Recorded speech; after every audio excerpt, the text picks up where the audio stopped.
আমাদের অবস্থান হচ্ছে যে গণভোট আগে না হলে কিসের ভিত্তিতে সাধারণ নির্বাচনটা হবে। এই জন্য আমরা চাই গণভোট আগে হোক এবং সনদ যেটা এটা তার আইনি বাস্তবতা খুঁজে পাক। আওয়ামী লীগ তো নিজেই নির্বাচন চায়নি, আপনারা কি জোর করে তাদের উপর নির্বাচন চাপাই দেবেন? আসলে আমরা কোনো জোট করার সিদ্ধান্ত নেইনি এবং আমরা কোনো জোট করব না, এটা আমাদের সিদ্ধান্ত। তাইলে কি করব? আমরা নির্বাচনী সমঝোতা করব। আমরা যে কথাটা বলেছি যে প্রত্যেকটি জায়গায় একটা বাক্স হবে, সেই নীতিতেই আমরা আগাচ্ছি। এবং শুধু ইসলামী দল না, এখানে ইসলামী দলের পাশাপাশি দেশপ্রেমিক প্রতিশ্রুতিশীল আরো যারা আছেন তারাও ইতিমধ্যে সংযুক্ত হচ্ছেন এবং আরো আপনারা দেখতে পাবেন সংযুক্ত হবে ইনশাল্লাহ। আমরা সবাইকে নিয়েই দেশ করতে চাই। একটি প্রশ্ন হচ্ছে যে গণভোটের যে বিষয়টি একই দিনে বলার মানে কথা বলা হচ্ছে, সেই ক্ষেত্রে আপনাদের অবস্থানটা একেবারেই পরিষ্কার। আমাদের অবস্থান হচ্ছে যে গণভোট আগে না হলে কিসের ভিত্তিতে সাধারণ নির্বাচনটা হবে। এই জন্য আমরা চাই গণভোট আগে হোক এবং সনদ যেটা এটা তার আইনি বাস্তবতা খুঁজে পাক। আপনি গতকালকে করেছেন, বলেছেন যে সবাইকে নিয়ে নির্বাচন দিচ্ছেন আপনি, নির্বাচন সবাইকে বলতে কি এখানে আওয়ামী লীগকে নিয়েও কিনা? না, আওয়ামী লীগ তো নিজেই নির্বাচন চায়নি, আপনারা কি জোর করে তাদের উপর নির্বাচন চাপাই দেবেন? তারা যদি নির্বাচন চাইতোই তাহলে 3টা নির্বাচন করার সুযোগ তারা পেয়েছিলেন, হাতছাড়া করলেন কেন? তারা তো নির্বাচনে বিশ্বাস এই কথা প্রমাণ করতে পারেননি। এখন যে জিনিস তারা পছন্দ করে না সেটা যদি তাদেরকে উপহার দেন, এটা তাদের উপরে জুলুম হবে না? জুলুম হবে তাদের। আগামী ত্রয়োদশ জাতীয় সংসদ নির্বাচন তো সন্নিকটে, এই ক্ষেত্রে যারা জনগণ রয়েছেন আপনারা কি বার্তা দিতে চান? আমাদের বার্তা তো বেশি ভেরি ক্লিয়ার যে এত ত্যাগ এবং কুরবানির পরে যে একটা পরিবর্তন এসেছে, গত 3টা নির্বাচন মানুষ মোটেই ভোট দিতে পারে। এখন আমরা যে বার্তাগুলা মূলত দিতে চাই এটি হলো কেন এই পরিবর্তনটা এসেছে। এই পরিবর্তনটা এসেছে দেশে সুশাসন কায়েম হয়নি, বরঞ্চ দুঃশাসন কায়েম হয়েছে। এই দুঃশাসনের প্রতিবাদেই জনগণ রাস্তায় নেমেছে। এই দুঃশাসনের যতগুলা কার্যকরণ আছে সবগুলা দূর হওয়া উচিত। এর মাঝে সবচেয়ে বড় কারণ হলো দুর্নীতি। এই দুর্নীতির বিরুদ্ধে আমরা জাতিকে ঐক্যবদ্ধ হওয়ার জন্য আহ্বান জানাবো এবং আমরা বলবো যে সারা জাতি যেন একসাথে আমরা আওয়াজ তুলতে পারি, দুর্নীতিকে না বলবো।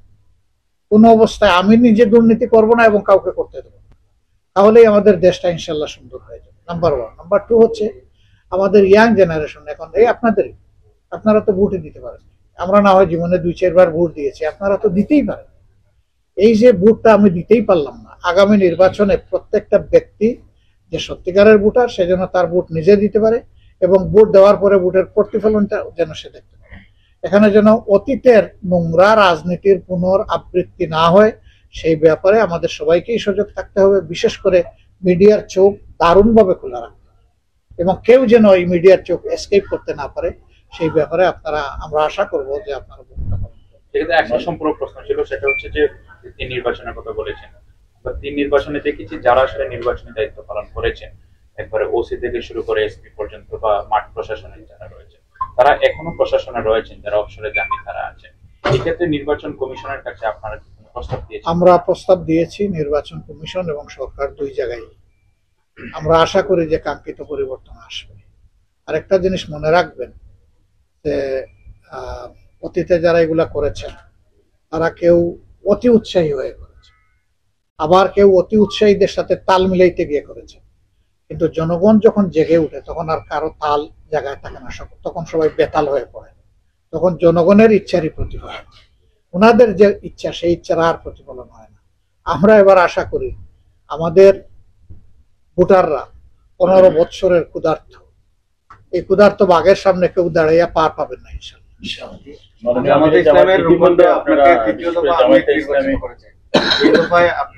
তৃতীয় দফা নির্বাচিত হওয়ার পরে এই দফায় আপনার দল এবং দেশের প্রতি প্রথম এবং দ্বিতীয় তৃতীয় কি প্রায়োরিটি পাবেন ইনশাল্লাহ। আমি অতিরিক্ত মানে ইতিমধ্যে বলেছি, আরো বলবো, আপনারা পেয়ে যাবেন।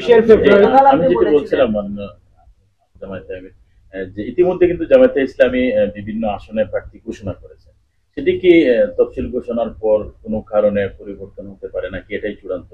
না, অনেক পরিবর্তন হবে, কারণ আমরা তো সবাইকে নিয়ে চলতে চাচ্ছি। বিষয়ে একটু জানতে চাই, মানে গতকাল আপনি বলেছিলেন খুব শীঘ্রই প্রার্থী চূড়ান্ত করা হবে। না, শীঘ্র শব্দ আমি বলি নাই, আমি বলেছি যথাসময়ে। সেক্ষেত্রে আসলে যথাসময়টা আসলে একটু time table- একেবারে সুন্দর সময়ে জেনে যাবেন। আরেকটি বিষয় হচ্ছে পিয়ার নিয়ে, সম্প্রতি সময় পিয়ার নিয়ে কথা বলছেন, আবার সবাই বলছেন যে ফেব্রুয়ারিতে নির্বাচন হবে। সেক্ষেত্রে যদি পিয়ার না হয়, জামাত কি তার অবস্থান থেকে সরে আসবে? দেখেন, গণতন্ত্রের ফর্মুলা কি? গণতন্ত্রের ফর্মুলা হচ্ছে একাধিক দল থাকবে, একাধিক আদর্শ থাকবে, সবাই তার নিজের কর্মসূচি এবং আদর্শ নিয়ে আসবে, দাবি নিয়ে আসবে, কিন্তু আমার দাবি বাস্তবায়ন হতে হবে, এটা গণতন্ত্রের ভাষা। আমি বলবো যে আমার এই দাবিটাই আমি মনে করি শ্রেষ্ঠ দাবি, আশা করি জনগণ এটা বিবেচনায় নেবে। আমরা জনগণকে নিয়ে যা করি, আমরা জনগণকে নিয়ে করব, জনগণের ইচ্ছার বিরুদ্ধে আমরা কিছুই করব না। জনগণ যদি আমাদের এই পিয়ারের দাবিকে সমর্থন করে এবং মনে করে যে দেশে সুস্থ রাজনীতির জন্য ফেসিবাদ ভবিষ্যতে আবার বারবার ফিরে না আসুক, তার জন্য এই পিয়ারটা উপযুক্ত হবে, যেটা দেশের বিশ্বের 91টা দেশে প্র্যাকটিস হয়ে থাকে। জনগণ এটা বুঝলে আমরা বিশ্বাস করে এটা গ্রহণ করবে।